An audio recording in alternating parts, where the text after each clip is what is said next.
சாதி வெறியர்களின் கைகளிலே அரசியல் அதிகாரம் இருக்கிறது. காவல்துறை ஏன் ராமதாசுக்கு கட்டுப்பட்டு நிற்கிறது? ராமதாசின் கைகளிலே மத்திய அமைச்சர்கள் இருக்கிறார்கள். ராமதாசின் கைகளிலே நாடாளுமன்ற உறுப்பினர்கள் இருக்கிறார்கள். ராமதாசின் கைகளிலே சட்டமன்ற உறுப்பினர்கள் இருக்கிறார்கள். ஆக காக்கி சட்டை கும்பல் அதிகாரம் உள்ளவனுக்கு சலாம் போட்டு அடிமை வேலை செய்யும். காக்கி சட்டை கும்பலுக்கு சொந்த புத்தி இல்லை. காக்கி சட்டை கும்பல் என்றைக்கு அந்த யூனிஃபார்ம் போட துவங்குகிறார்களோ அன்றைக்கே மூளையை கழட்டி வைத்துவிட்டு தொப்பியை மாட்டிக்கொள்கிறார்கள். அவர்கள் தொப்பியை மாற்றுவதற்கான ரகசியமே மூளையை கழற்றிவிட்டதுதான். மூளை இல்லை என்பது யாருக்கும் தெரிந்துவிடக் கூடாது என்பதற்காகவே அந்த கும்பல் தொப்பியை மாட்டிக்கொள்கிறார்கள் என்றே கருதுகிறேன். சொந்தமாய் சிந்திப்பதில்லை, நேர்மையாய் நடப்பதில்லை. அதிகாரமுள்ள சாதிவெறி கும்பலுக்கும் மதவெறி கும்பலுக்கும் பணிகிற போக்கே இருக்கிறது. அதனால்தான் குத்தகை உரிமைக்காக போராடிய தோழரை முள்ளுக்குறிச்சியிலே குடிநீர் தொட்டியை சேரியில் கட்ட வேண்டும் என்று சொன்னவரை ராமதாசை திருப்திப்படுத்த வேண்டும் என்பதற்காகவே குண்டர் தடுப்பு சட்டத்தில் உள்ளே தள்ளினார்கள். அதன் விளைவாய் விடுதலை சிறுத்தைகள் தேர்தல் பாதைக்கு திரும்பியது. இன்றைக்கு கருணாநிதி நிலை ஐயோ பாவமாய் மாறிவிட்டது.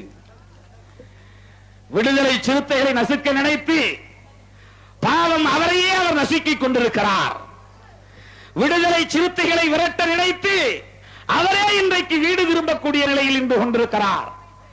ஆக தாழ்த்தப்பட்ட மக்களின் மீது இந்த அடக்குமுறையை ஏன் ஏவினார்? எமக்கு கருணாநிதி மீது கோபம் இல்லை. கருணாநிதி ராமதாஸ் மிகப்பெரிய அரசியல் சக்தி என்று நம்பி ஏமாந்து போனார்.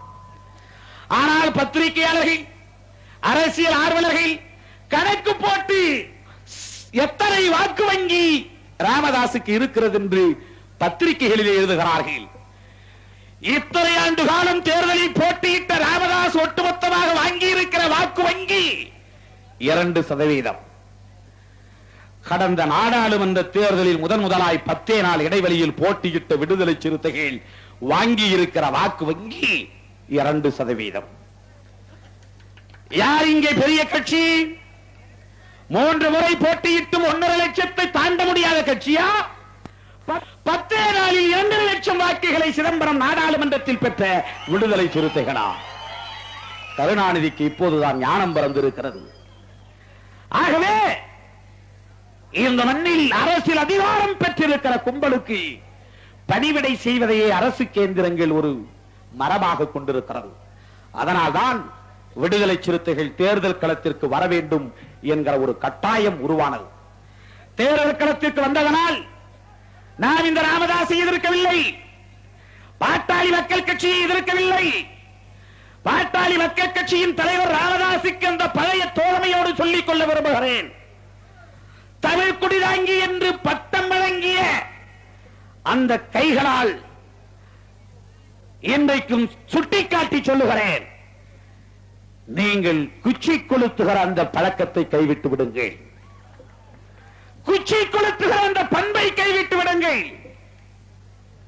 1987 இருந்து 2000 வரையில் இதுவரை 25,000 குடிசைகளை ராமதாஸ் கொளுத்திருக்கிறார். வன்னியர் சங்கமாய் இருந்தபோது சாலை மறியல் போராட்டம் நடத்தினார். இடஒதுக்கீடு கேட்டு போராடி அந்த போராட்டத்தில் அரசுக்கு எதிராக வன்முறையில் ஈடுபட்டதை கூட மன்னித்து விடலாம். ஆனால் சேரி மக்களின் குடிசைகளை கொளுத்தலாமா? 12,000 குடிசைகளை கொளுத்தினார். அதன் பிறகு பாட்டாளி மக்கள் கட்சியாக மாறினார். அதன் பிறகாவது பண்பை மாற்றிக்கொள்ள வேண்டாமா? போஸ்டர்களில் போட்டார். ஆகவேதான் அம்பேத்கருக்கு தெரு தெருவாய் சிலைகளை வைத்தார். ஆகவேதான் எரிமலையை பிடித்து வந்து பொதுச் செயலாளர் ஆக்கினார். ஆகவேதான் தனது கொடியிலே நீல வண்ணத்தை சேர்த்தார். ஆகவேதான் ஆதி திராவிடர் வன்னியர் ஒற்றுமை மாநாடு என்று நாடகமாடினார். பொது சந்தியிலே வைத்து என்னை விசாரியுங்கள், முச்சந்தியிலே வைத்து என்னை விசாரியுங்கள், நான் தப்பு செய்திருந்தால் சவுக்கால் அடியுங்கள் என்றெல்லாம் நாடகமாடினார். ஆனால் இவ்வளவு குட்டிக்கரணம் போட்டு பார்த்தும் எரிமலைக்கு பின்னால் ஒரு 100 பறையன் போனாரா? ராமதாஸ் ராமதாசை நம்பினானா? இந்த மானங்கெட்ட மன்னுச்சாமி பின்னால் ஒரு 10 பறையன் போயிருக்கிறானா? ஏன் அது நடக்கவில்லை? ராமதாஸ் பின்னால் ஏன் இந்த மக்கள் அணிதிரளவில்லை? தாழ்த்தப்பட்ட மக்களுக்கு எதிராக அடக்குமுறையை ஏவுகிற கருணாநிதியை சேரிக்குள்ளே அனுமதிக்கிறார்கள். கொடியன்குளம் சம்பவத்தை நடத்திய ஜெயலலிதாவை கூட மன்னித்து சேரிக்குள்ளே அனுமதிக்கிறார்கள். மூப்பனாரை சேரிக்குள்ளே அனுமதிக்கிறார்கள். கம்யூனிஸ்ட் தலைவர்களை சேரிக்குள்ளே அனுமதிக்கிறார்கள். ஏன் ராமதாசை சேரிக்குள்ளே நுழைய விடாமல் தடுக்கிறார்கள்? எதனால் இது நகர்கிறது? ராமதாஸ் எண்ணி பார்க்க வேண்டாமா? ராமதாஸ் சிந்தித்து பார்க்க வேண்டாமா? ஒரே காரணம்தான், சிட்டுக்குருவி கூட்டை கூட கலைக்க கூடாது, அது பாவம் என்று எண்ணுகிற இந்த சேரி வாழ் மக்களின், இந்த கடைசி மனிதர்களின் ஒரே சொத்து, ஒரே உணவை அந்த குடிசைதானே. அந்த குடிசையையும் ஈவிரக்கம் இல்லாமல் கொளுத்துகிறாயே, அந்த குடிசைகளை எரித்து சாம்பலாக்குகிறாயே, அக்கினி சட்டியிலிருந்து எடுத்த தீ என்று கற்பூரத்தை கொளுத்தி என் மக்களின் குடிசையில் போட்டு கொளுத்துகிறாயே, என் மக்களின் வயிற்றெரிச்சல் எல்லாம் உண்மை சும்மா விடுமா? என் மக்கள் விட்ட சாபம் எல்லாம் உன்னை சும்மா விடுமா? ஒரு காலத்தில் அது தண்டனை தந்தே தீரும். அது சும்மா விடாது. சேரி மக்கள் சிந்திய ரத்தமும், சேரி மக்கள் வடித்த கண்ணீரும், சேரி மக்கள் வைத்த ஒப்பாரி ஓலவும் ராமதாசே உன்னை மன்னிக்காது. அதனால்தான் ராமதாசை சேரிக்குள்ளே சேரி மக்கள் நுழைய விடவில்லை. இப்போது ஒரு நண்பனாய் சொல்லுகிறேன், பழைய தோழனாய் சொல்லுகிறேன், ஒரு நட்புறவு வேண்டும் என்று சொல்லுகிறேன். வட மாவட்டங்களில் ஒரு அமைதி வேண்டும் என்பதற்காக சொல்லுகிறேன். ராமதாஸ் அவர்களே, குச்சி கொளுத்துவதை நிறுத்திவிடுங்கள். குச்சி கொளுத்துகிற பண்பை கைவிட்டு விடுங்கள். நானும் ஏராளமான கூட்டங்களில் சொல்லி பார்க்கிறேன், அவர் கைவிடுவதாக இல்லை. அபிஷேக பாக்கத்தில் தன்னை கொல்ல வந்ததாக நாடகமாடி ஆண்டியார் பாளையத்தையும் பெரிய காட்டு பாளையத்தையும் தீ வைத்து கொளுத்தி ஒரு மீனவ பெண்மணி ரேவதியை அடித்து கொலை செய்து பெருமாள் என்கிற முதியவரை வெட்டி காயப்படுத்தி ஒரு தென்னை மரத்தடியிலே போட்டு தென்னங்கீற்றுகளை எடுத்து வைத்து பெட்ரோல் ஊற்றி தீ வைத்து உயிரோடு கொளுத்தினார்களே சாதி வெறியர்கள். ராமதாஸ் திருந்து விட்டாரா? ராமதாஸின் பாட்டாளி மக்கள் கட்சி திருந்து விட்டதா? இல்லை, ராமதாஸ் திருந்த மாட்டார். அவருடைய பரம்பரை குணம், பரம்பரை பண்பு மாறாது. ஏன் தெரியுமா? ராமாயணம் கேள்விப்பட்டிருப்பீர்கள்.